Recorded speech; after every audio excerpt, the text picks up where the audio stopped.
Hello and welcome to our guest segment on the Breakfast Connect on Africa Business Radio. I am your host, Chukunonso Modi. According to a survey by KPMG South Africa's 2021 CEO Outlook in partnership with Business Leadership South Africa, South African CEOs of the world's largest businesses are increasingly optimistic about the outlook for their new business. And despite the Delta variant slowing down the return to normal, their confidence in both the global and local economy has returned to levels not seen since the start of the pandemic. Reflecting on their strategies and outlook over a 3-year horizon, it highlighted that 70% of leaders are confident about the local economy's growth prospects over the next 3 years. Joining me to analyze this report is Mr. Ignatius Sehoole, CEO at KPMG. Welcome, sir. It's a pleasure to have you on the show. It's a pleasure. Thank you very much, and thanks for inviting me. Okay, sir. So, sir, I will start with asking, what plans does the partnership between KPMG, South Africa CEOs, and Business Leadership South Africa have to boost the confidence of the remaining 30% of CEOs as regards local economy's growth prospects in the coming year? Well, I think to boost the confidence, I think, as in my view, as soon as investment starts flowing into the country or local businesses start investing, even it will have a positive impact on those CEOs that maybe might still be holding back. So I think it's actual implementation. I mean, confidence is one thing. Yeah. If actions follow suit, I think it will be a fulfilling prophecy that it will now keep on fueling confidence among the private sector. All right. Okay. Hopefully they come out of their shell and then come onto it. Okay. Yeah. All right. What are the plans to mitigate supply chain risk and tax risks as well that have experienced a significant increase since 2020? Well, there is, unfortunately, and that's why there's a strong need and always been there for a good partnership in business and government. Okay. You see, business flourishes and performs well when the infrastructure is there to be able to facilitate business doing business. Now, in terms of supply chain, I think supply chain has always been in the top 10 risks of the CEOs, and it's been climbing. And this time it tied with other two risks. Number one spot. Clearly, the recent unrest we had in Gauteng and KZN did not help the situation. Okay. If you look at infrastructure, we've always had a problem with infrastructure for supply chain. The ports have not been working well. There's been clogging in the ports. There's been all sorts of problems. And unfortunately, and this is not only for South Africa, which is very important because this is our economy, but also for the broader continent. You look at East Africa now. It's busy developing its own ports, because they also got frustrated by this never-ending delays. We used to be the gateway to the continent, not anymore. It's changed. We've lost that place because of our ineptness in how we manage the infrastructure.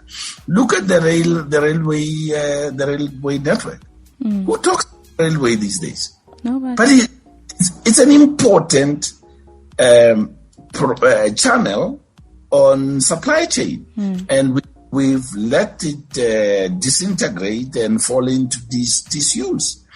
If we need to fuel, from the government's point of view, fuel economy, we need the economy to grow. We need to make a dent in this very stubborn unemployment. And when economy grows and the business grows, unemployment reduces. So, and unfortunately, it will always be the business of government to develop infrastructure unless they privatize it, and there's no plans, from what I can see, to do that. Look at the road network. Because of the collapse in the railway, you've got unprecedented number of trucks on the road. Yeah. And the road are battling. There's a pothole here, they keep growing, there's traffic lights not working. Infrastructure, government needs to come to the fore and do their bit in terms of providing the environment for business to flourish. Business is there, willing and able, because they want to grow the businesses, they want to grow the economy, but you need that partnership working with government as well. Okay, fantastic. While we ensure that there is a structure on organizational purpose, what other ways have CEOs laid down to ensure that there is this significant impact on strengthening employee engagement as well as driving performance? Well, I think this is for me. This prioritizing business purpose. Okay, is big. I think for me it's big because you then talk about how you interact and how you contribute and be a positive influence to the economies within which you operate. And there's so many things. Again, because of the level of a significant reduction in efficiency of how government conducts infrastructure and whatever, communities are also increasingly looking up to business to step in and assist. When you've got a business that focuses and pursues its purpose in a way, in a different way, you now begin to have businesses with a heart, and that would help. One other thing that came out in the survey, which is very interesting, is that businesses also see that there's increasing pressure for CEOs and top management to actually declare what is it that they're paying to the fiscus in terms of their taxes.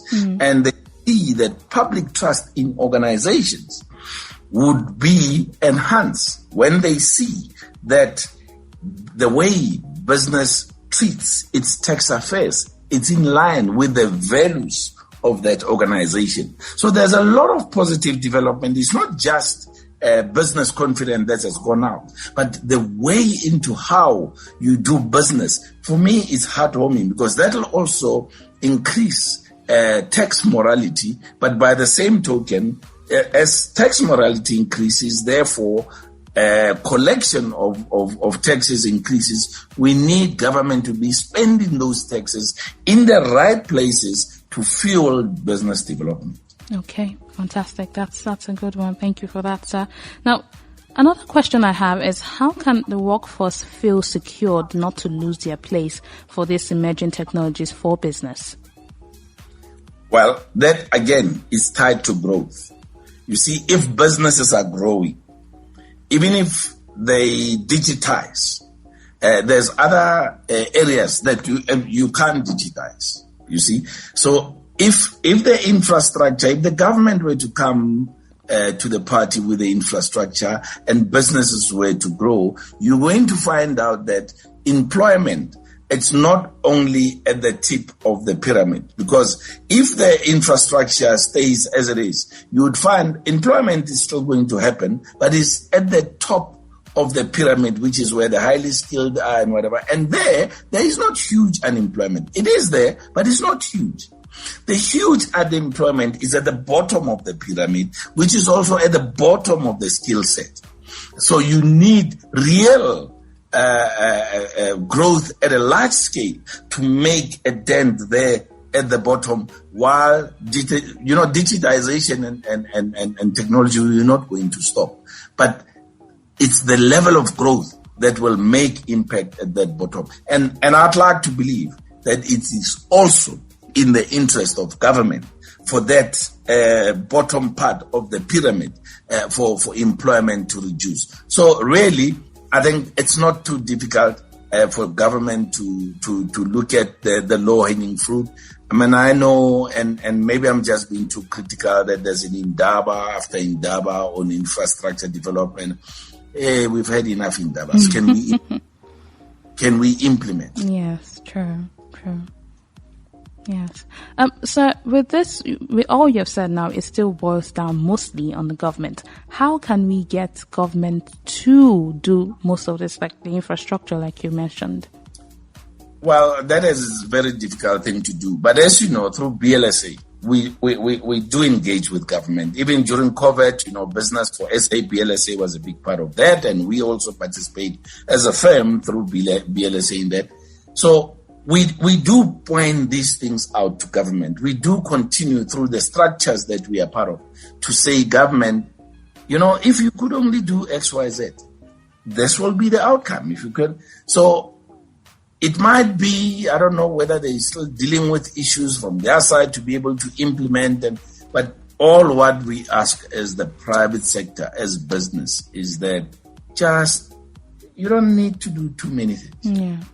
Just concentrate on infrastructure. The president has been talking, and you can see some actions there and there in terms of curbing corruption. That's also closing taps of fiscus where it's been misused. And there, if you look at our level of debt and all of those kind of things that's been rising, it's not good. But if you close all of these corruption taps, you would have enough money to spend on the right areas of infrastructure development, which in turn will make sure that business growth is guaranteed. And when business grows, guess what happens to the fiscus? It increases because more profit, there's more tax to be paid. So it's a cycle that feeds on itself. All what business has to do, I repeat again, just small things. Concentrate on making sure that the infrastructure works for business to grow, for unemployment to be tackled successfully. Okay. Thank you for that. As regards digitization, what potential opportunities does digital agility and workplace flexibility provide for CEOs? Well, you see, we've lost a lot because of the pandemic, but we've gained a lot in terms of knowledge and how to do things differently. And digitization is one of those things that helps CEOs to be able to have a flexible environment in the organization, to bring the youngsters that have a different mindset in terms of working. More and more people will tell you that work is what you do. It's not a place you go to, but what you do. So, you'll be sitting elsewhere. However, this period also has indicated, as CEOs survey shows, that there's only so much of technology that you can do, but there's some things that cannot effectively replace human interaction and things like building relationship, mentoring, and on-the-job training. All of those kind of things are better done in a physical or face-to-face. There is a place still for that while digitization is going. And it also gives an opportunity, even with, as you know, in our country, we have unemployed, the so-called unemployed graduates, whether they've got technical diplomas or university degrees or whatever. And there's an opportunity as business grows and digitization happens to also reskill at that level to be more aligned in terms of what technology requirements are and digitization is. So for me, I think we are at a very sweet spot from the business and private sector point of view, where people want to reinvest, where people want to grow the piece, grow their businesses, grow the economy, and it will happen to an extent with or without a government's intervention. All what I'm saying is, if government does the right things, basic things, we could see a boom that we haven't seen in a long time. Okay, so governments need to do the basic things so businesses too can grow. Basic. Okay. So lastly, what are the major risks likely to affect expansion and business transformation agenda for CEOs? Well, as I said earlier, the supply chain security came up tops together with cyber security and regulation. And from the regulation point of view, it talks to uncertainty and all of that. And then also climate change. Okay. And I told you earlier on about businesses with a heart. With a heart, yes. CEOs are beginning to look at ESG. How do we impact the economy, the communities we work on? How can we be a positive factor for change? Positive impact on as opposed to negative regard, and in particular those businesses that are in infrastructure, in energy, those kind of, they're looking more as to how do we grow, how do we get our products and services in a way that is environmentally friendly, in a way that leaves a positive impact as opposed to negative impact on the communities that we work with. So you see that it's not, CEOs are not saying, well, we will grow and we will make money, but don't worry about the impact on communities or whatever. We're beginning to have businesses that are actually embracing of the communities they operate in. And as we know, employees for all of these businesses come from different communities, and in particular communities with very poor environment and poor backgrounds. And businesses are beginning to see, as we grow, how do we benefit those communities as well, which for me is a real welcome change. Yes, a real welcome change. So we're breeding CEOs with a heart that don't just do it for the money, but also. Exactly. Perfect. Thank you so much, sir, for this conversation. At least our listener and myself learned one or two things from it. Thank you very much. All right. So that was Mr. Ignatius Sehoole, CEO at KPMG. The Breakfast Connect show continues in just a moment. Stay here.